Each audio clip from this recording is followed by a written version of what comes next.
और उस हालत में मैंने माँ को कभी नहीं देखा। ऑपरेशन थिएटर में ले जाने से पहले बोला है कि ये निकालना पड़ेगा। तो उनको पता है कि मम्मी डरी हुई है, फिर भी आप हंसाने का कोशिश करते हो। हाय एपिक लैंड, कैसे हो?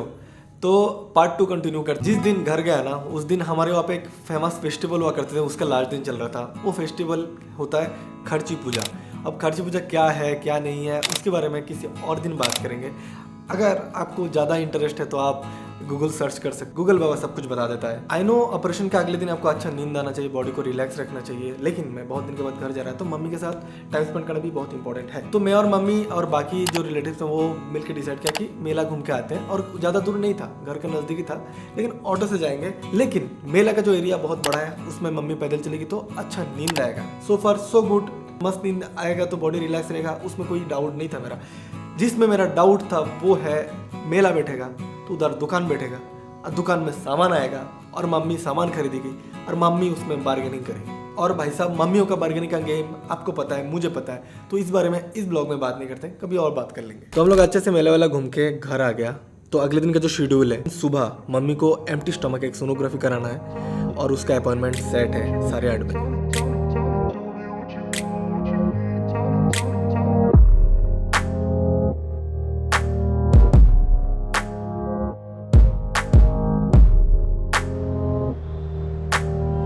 आई was told to bring some water. सोच रहे होंगे कि भाई इतना डर डर के फुटेज क्यों ले रहा है। तो मैं उतना ही फुटेज ले रहा हूँ जितना मेरा स्टोरी बोलने के लिए इम्पोर्टेंट है। एक स्टोरी को कन्वे करने के लिए जितना ज़रूरत है मैं उतना ही ले रहा हूँ। मैं नहीं चाहता हूँ कि मेरा फुटेज लेने के चक्कर में झमेला हो जाए, क्योंकि यहाँ का लोग अभी भी उस चीज़ से उतना नहीं कर पाया कि कोई कैमरा लेके घुस जाए और उसके सामने नॉर्मल बिहेव करे, हुआ नहीं है। You know my mother is a super woman, लेकिन वो सुपर वुमन तभी है जब मेरे को, पापा को या मेरी छोटी बहन को कुछ होता है। जब मम्मी के साथ कुछ हुआ तो उनके पास खुद के पास हिम्मत नहीं होता है। अभी मैं आया तो फिर उनको थोड़ा बहुत हिम्मत मिला है। मैं ये बात क्यों बोल रहा हूँ, क्योंकि अभी हम लोग डायग्नोस्टिक सेंटर में हूँ और जो पेशेंट्स हैं उनको अंदर बुलाया गया, तो I could clearly see tears are dropping my mom's eye. देखो, मेरे माँ नॉर्मल बात भी कॉन्फिडेंस में करती है, यानी अगर आपको डांटना भी है कॉन्फिडेंस में डांटेगी। तो उससे पता चलता है कि मेरा मम्मी का बातों में दम है और mummy is fit and fine. लेकिन अभी जो डिस्कस हो रही थी मम्मी से, उसमें मम्मी की बातों में कॉन्फिडेंस नहीं था। तो वहाँ से मैं समझ लिया था कि मम्मी मेंटली थोड़ा सा वीक होते जा रहा है। বুঝি না সুরভি এদিকে না এদিকে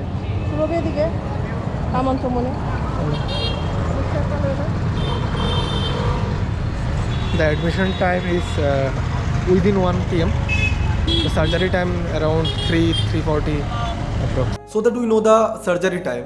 मम्मी को पोस्ट ऑपरेशन पहनने के लिए कुछ स्पेशल सर्जरी ड्रेसेस आते हैं, वो खरीदना था, क्योंकि घर के जो रेगुलर ड्रेसेस हैं वो पहन के आफ्टर सर्जरी रह नहीं सकता है। মা আয়ো 100 টাকাটা আমার কাছে আসলো, 500 টাকা খুচরা লইছো, রাখো না তোমার কাছে রাখো।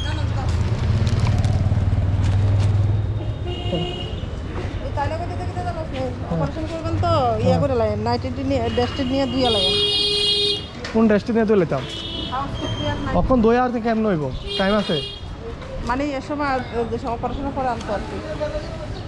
ऑपरेशन पर बुझी ना। अपडेट है कि अभी मम्मी को एडमिशन करा लिया हूँ, तो अभी एक रिपोर्ट आने वाला है। वो रिपोर्ट आएगा तो ऑपरेशन का टाइम डिसाइड होगा। अराउंड 1:15 मम्मी को एडमिशन करा लिया था, लेकिन जो बेडशीट वो लोग यूज़ कर रहा था मेरे को देख के उतना अच्छा नहीं लगा। तो मैं अपना मम्मी के लिए पर्सनल बेडशीट खरीदने गया था। जहाँ पे मम्मी का ऑपरेशन हो रहा है वो एक नर्सिंग होम है, और नर्सिंग होम की वुमेन सेक्शन में मम्मी को रखा गया। तो हालांकि मेरे को उतना अंदर जाने देता नहीं है, तो मैं बाहर से सब कुछ सामान वामान दिया, और सामान वामान देते देते मेरे को 6:30 बज गए। জল তো খাইতে না কর, জল খেলে ভিতরে জল হইব, স্টোন বুঝা হইতো না। तो मैच्योरिटी वो तब होता है जब आपको पता है कि मम्मी डरी हुई है, फिर भी आप हंसाने का कोशिश करते हो। एक काफ़ी ऑकवर्ड सिचुएशन था। एक चूड़ी है जो मम्मी के हाथ में था, ऑपरेशन थिएटर में ले जाने से पहले बोला है कि ये निकालना पड़ेगा, तो मेरे को निकाल के दे दिया। मम्मी सोची थी कि प्लास्टिक है और इसको अलाउ हो जाएगा, लेकिन gold itself metal. 7:30 approx mummy को ऑपरेशन के लिए प्रिपेयर कराया गया. मेरे को फ़ोन करके बुलाया था. हालांकि ऊपर में वुमेन सेक्शन में लड़कों को घुसने नहीं देता है, तो मैं नीचे आके वेटिंग हॉल में बैठा रहता था. तो मेरे को बुलाया गया, मम्मी को मेरे को दिखाया और तभी सलाइन वलाइन लगा हुआ था.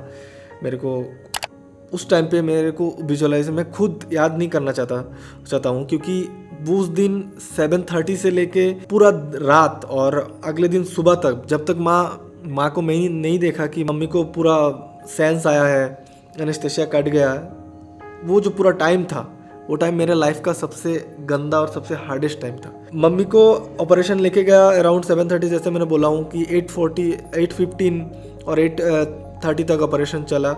मेरे को बाहर रखा है. उसके बाद मम्मी को यार्ड में लेके गया, वुमेन सेक्शन में, मम्मी की बेड में, और मम्मी को ऑक्सीजन और ऑक्सीमीटर दोनों लगा हुआ था. और उस हालत में मैंने माँ को कभी नहीं देखा. मम्मी को मैं हमेशा देखा हूँ मेरे को डांटते हुए, कॉन्फिडेंस में बात करते हुए, कभी मतलब छोटी आवाज़ में भी बात करके मम्मी को नहीं सुना हूँ. उस दिन मम्मी का होठ हिल रही थी, मम्मी मेरे को बोलने का कोशिश कर रही थी कुछ, लेकिन नहीं, आवाज़ नहीं आ रहा था.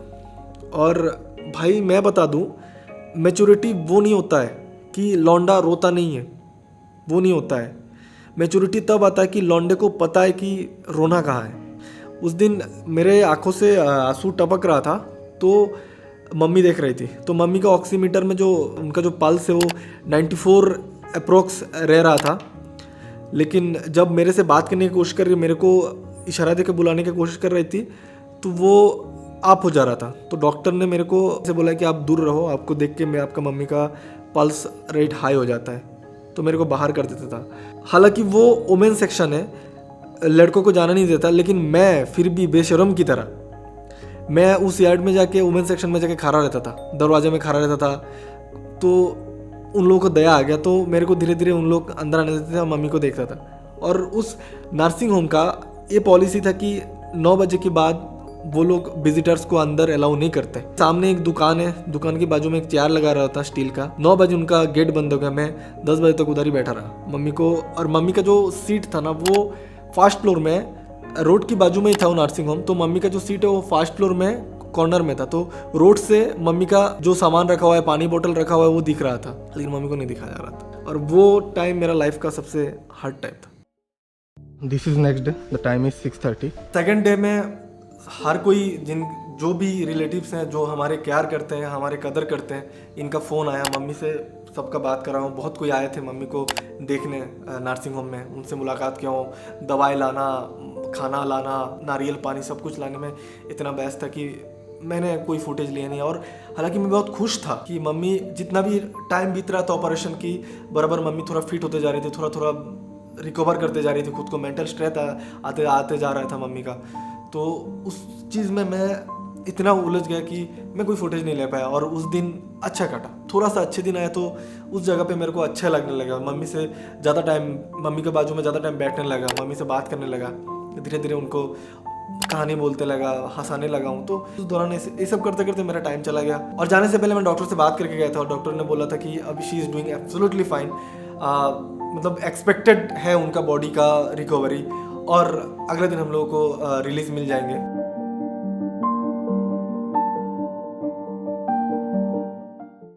हाय, good morning. This is third day और my mom is doing fine. मम्मी का जो बॉडी है थोड़ा फैटी है, मतलब थोड़ा हेल्दी बॉडी है उनकी.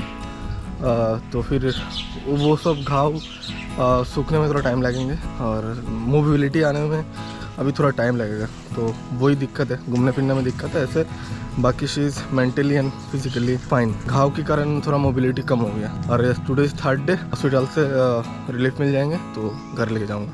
The update and I am happy. ये अच्छे से सब कुछ हो गया. Thanks for your wishes and I really appreciate that. तो मैं हॉस्पिटल पहुंचने से पहले ही मम्मी को सुबह जब डॉक्टर विजिट करने आया था तभी बोल दिया था कि आप लोगों का रिलीज ऑर्डर निकल गया, रिसेप्शन से कलेक्ट कर सकते हैं. तो मैं सारा पेमेंट क्लियर करके रिलीज ऑर्डर ले लिया था, तो उनको घर लेके आ गया था.